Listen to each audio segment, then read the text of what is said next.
जीवन ही गुरु से शुरू होता है।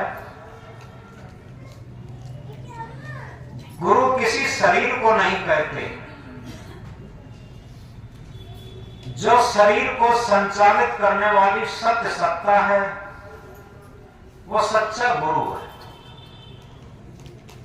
उस गुरु से ही हमारा जीवन शुरू हुआ और उस गुरु को जानने के लिए ही जितने भी वेद शास्त्र, उपनिषद, गीता, रामायण, भागवत, पंथ मत संप्रदाय, तीर्थ व्रत, पूजा पाठ, यज्ञ हवन, ये जितने भी बने हैं वो उस गुरु को जानने के लिए, उस गुरु को समझने के लिए, उस गुरु का साक्षात्कार करने के लिए है। बस पूरा जीवन निकल जाता। जिस गुरु से जीवन शुरू हुआ उस गुरु को नहीं जान पाते। उसमें कारण यह होता है गुरु को तो मानते हैं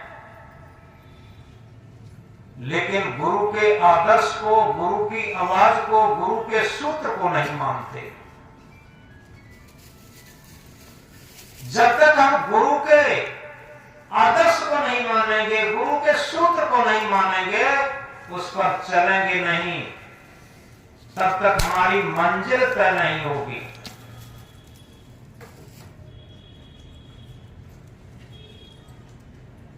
यथार्थ में हम ये भी नहीं जानते आखिर हमारी मंजिल क्या है।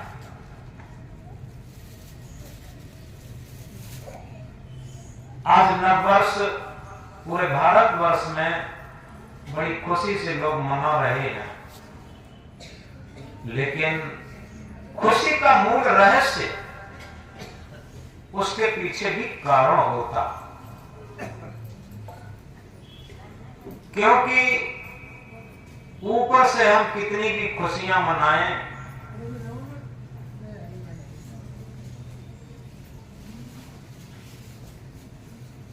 जब तक हमारा आंतरिक मन प्रसन्न नहीं होगा, मन निर्मल नहीं होगा, मन पवित्र नहीं होगा, तब तक हमें खुशी मिल ही नहीं सकती। किसी भी प्राणी पदार्थ, धन दौलत से खुशी नहीं मिलती। आज सही पूछा जाए, संसार में धन दौलत की कोई कमी नहीं, लेकिन पहले की अपेक्षा आज लोगों का जीवन दुखमय होता चला गया।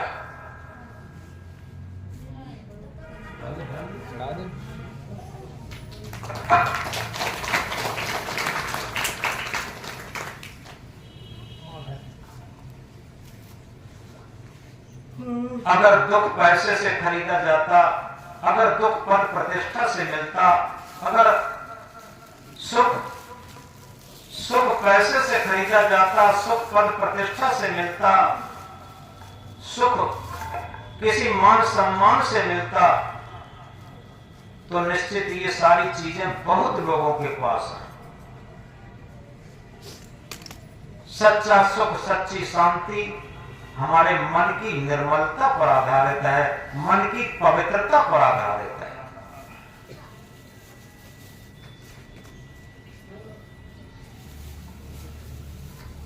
रामायण की चौपाई कहती है,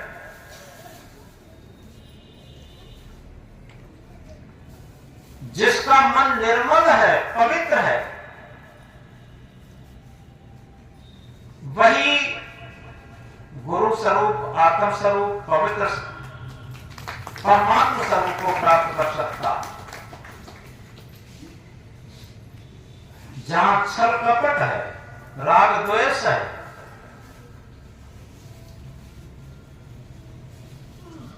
वहां अपने आप की जानकारी, आत्म स्वरूप की जानकारी, गुरु स्वरूप की जानकारी, सुख स्वरूप, शांति स्वरूप की जानकारी नहीं हो सकती।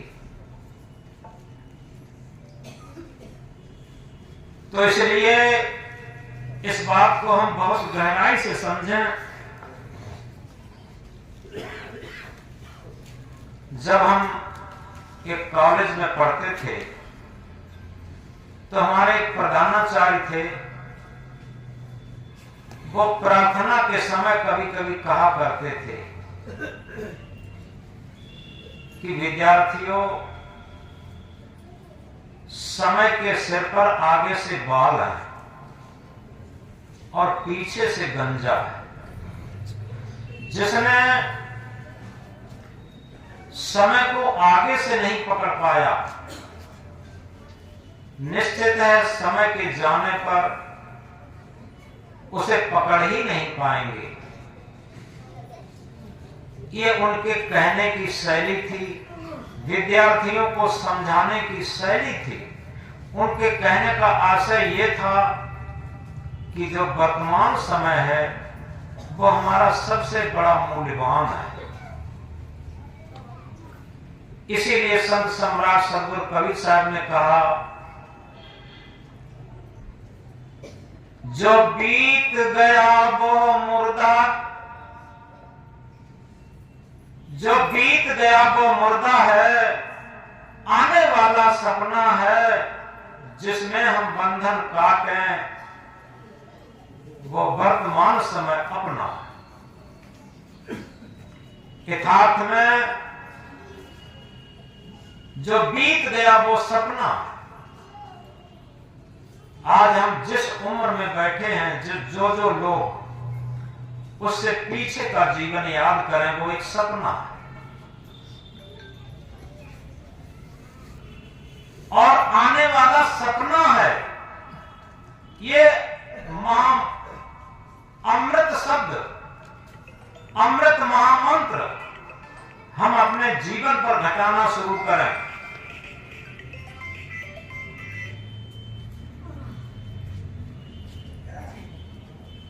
क्योंकि जो समय बीत गया हमारे जीवन का, एक जगह कहा है, जो बीत गया फिर उसका नहीं ठिकाना, वो मोक्ष मार्गी समल समल कर जाना।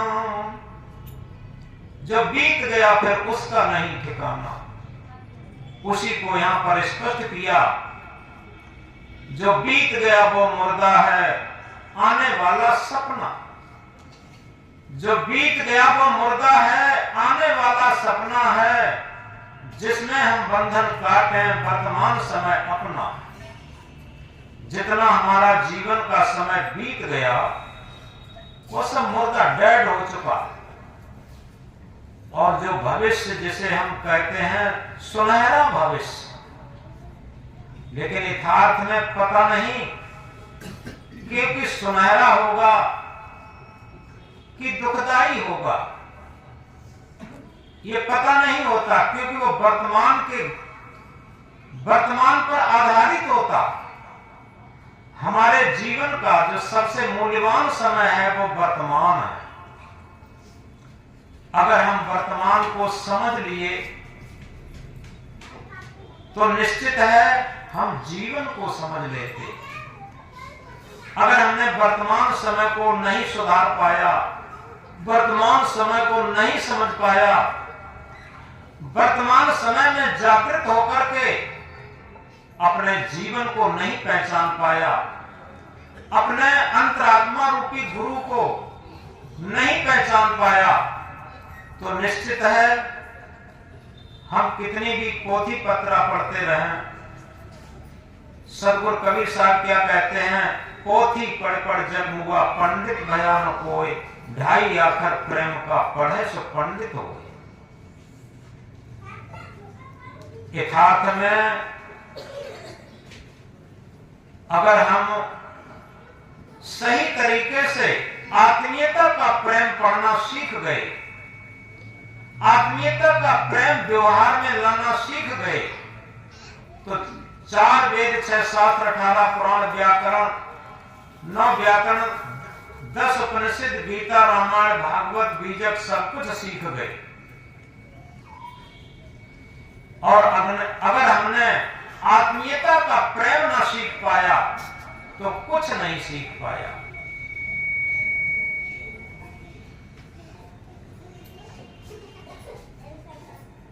वर्तमान समय और समय का मूल्य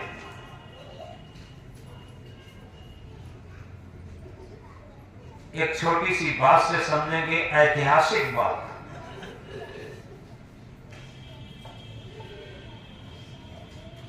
सिकंदर सम्राट, जिसका उदय से अंत तक राज्य था, उसने भारत के कुछ हिस्से पर आक्रमण करके और वो एक जंगल के रास्ते से अपने स्वदेश यूनान जा रहा था।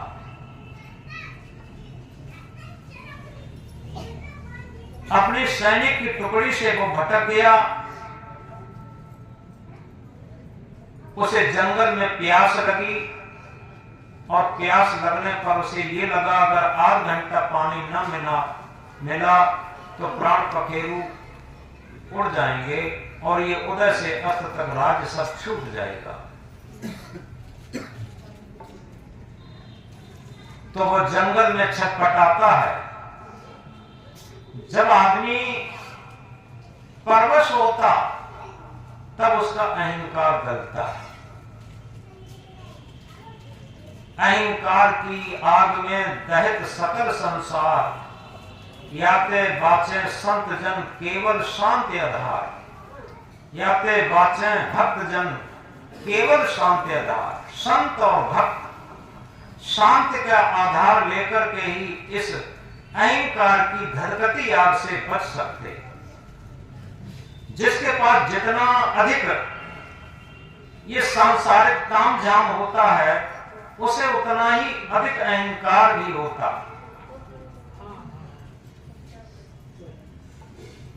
एक कार्यकर्ता कोई जाए बच्चन थोड़ा होगा ना।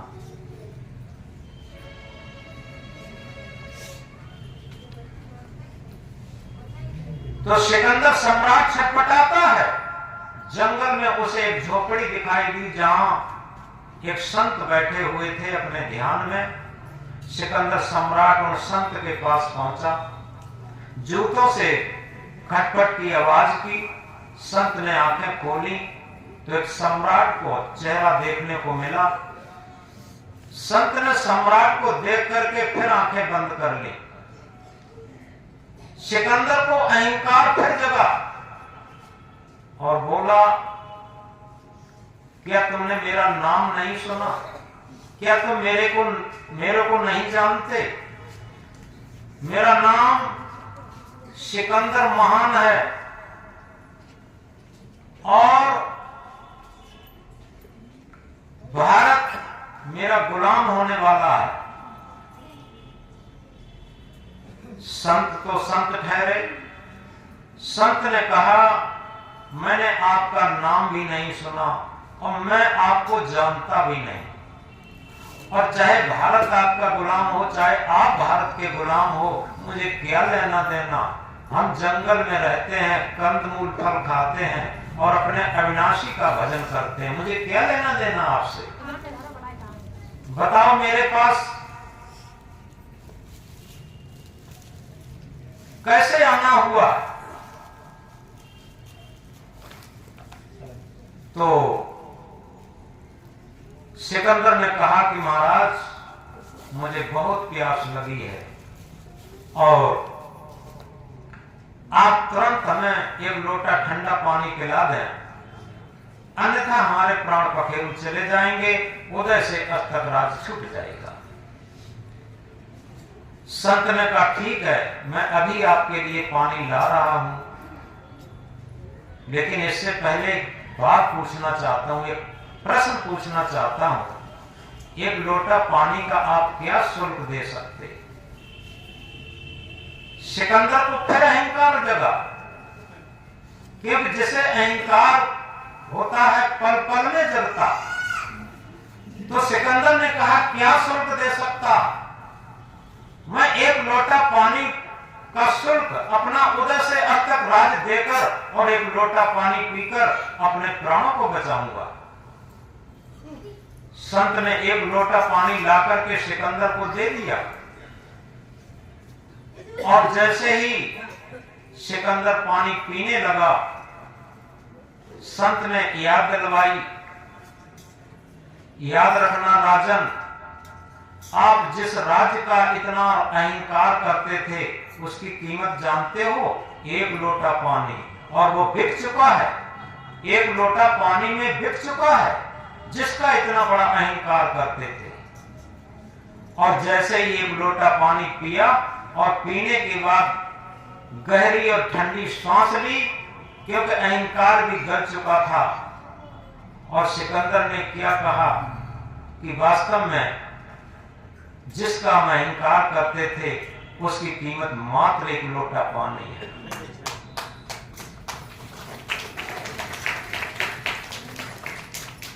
सिकंदर का जब अहंकार गला, संत के चरणों में प्रणाम करता है और कहता है कि महाराज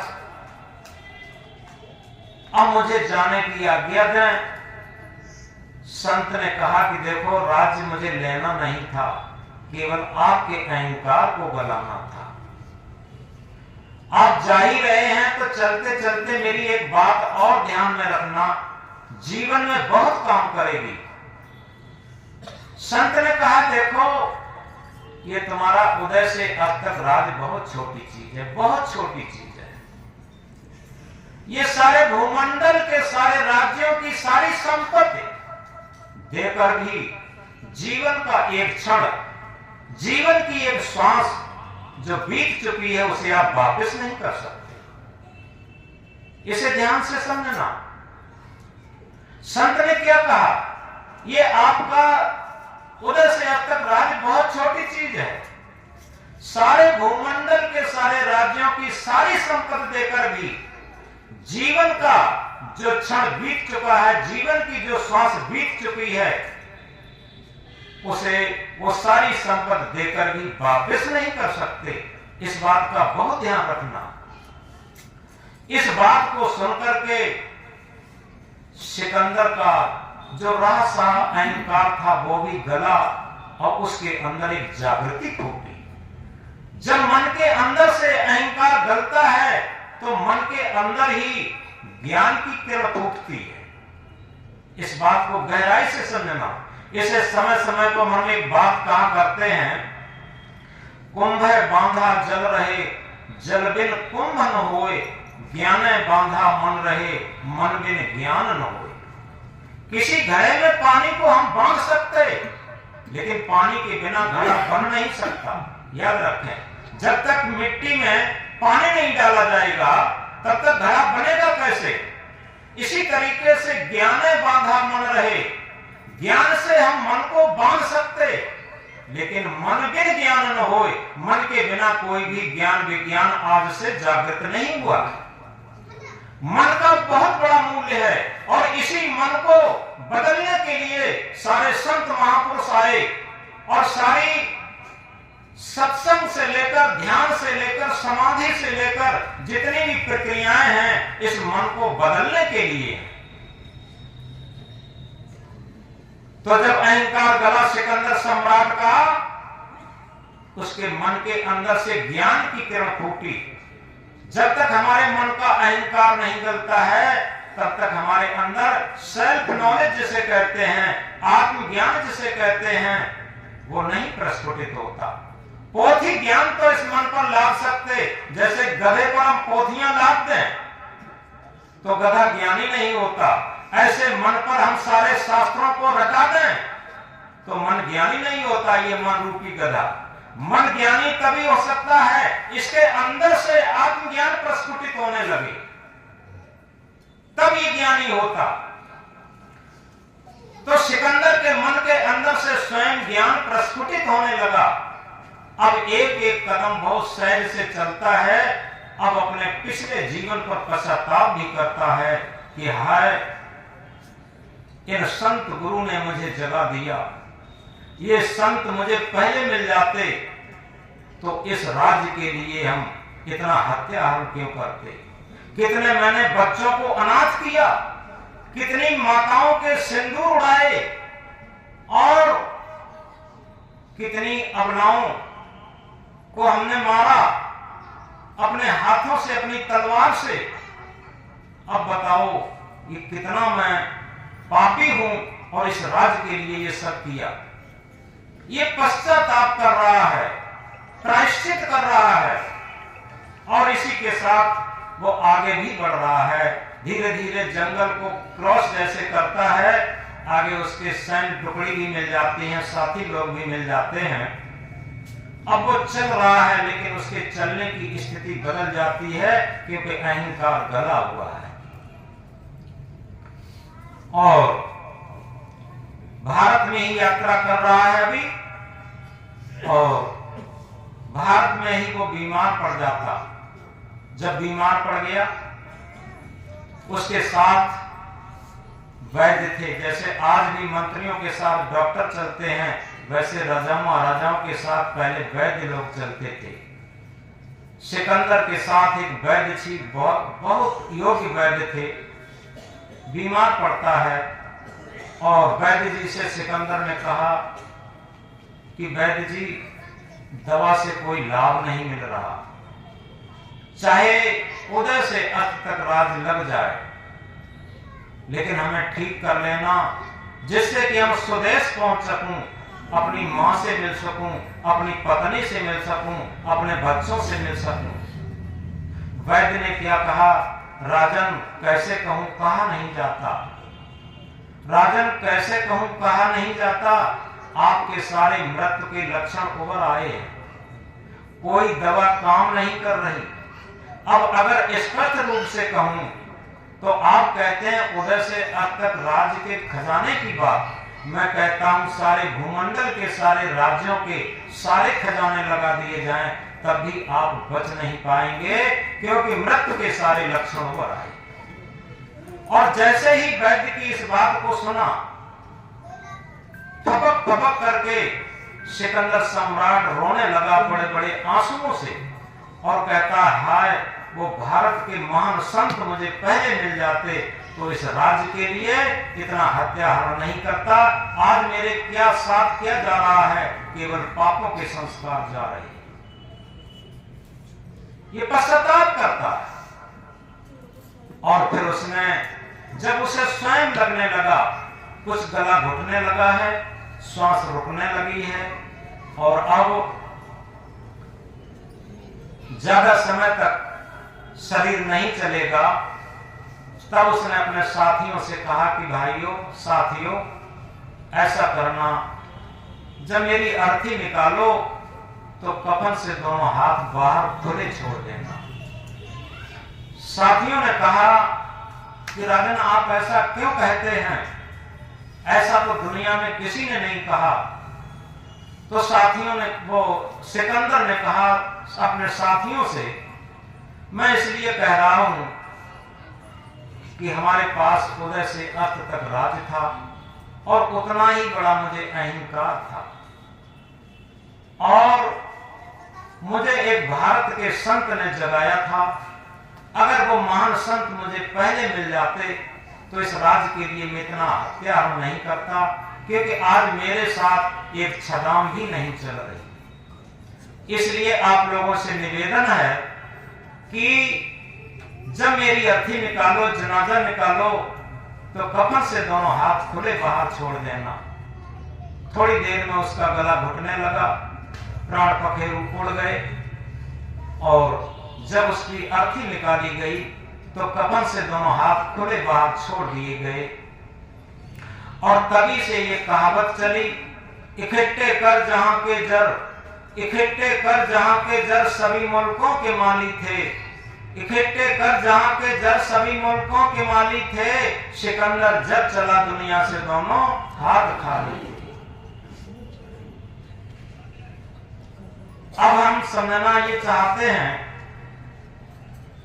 कि जब सिकंदर जैसा सम्राट एक छदाम लेकर के नहीं गया, संग चले सोई धन है प्यारे, छूट जाए सोई माया, कर ले कमाई ऐसी जो साथ जा सके।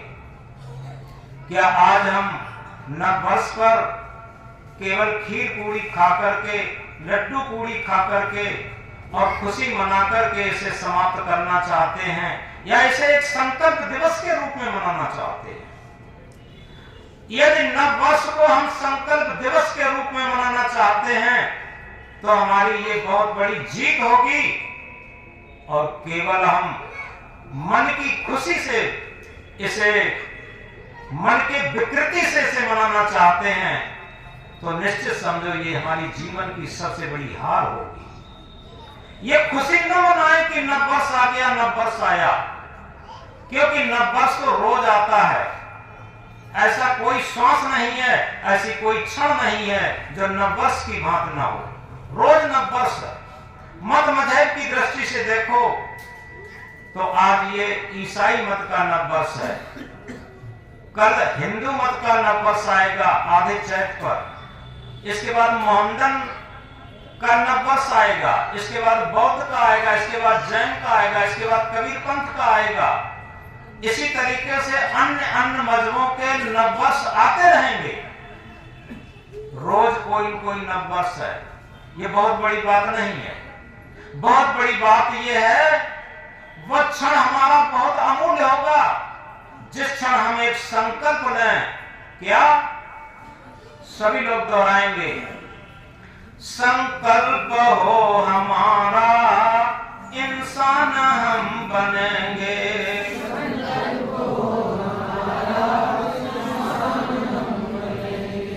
संकल्प हो हमारा इंसान हम बनेंगे।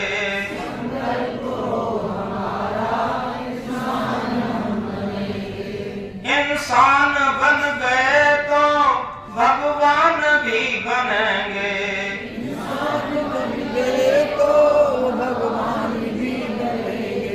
संकल्प हो हमारा इंसान हम बनेंगे।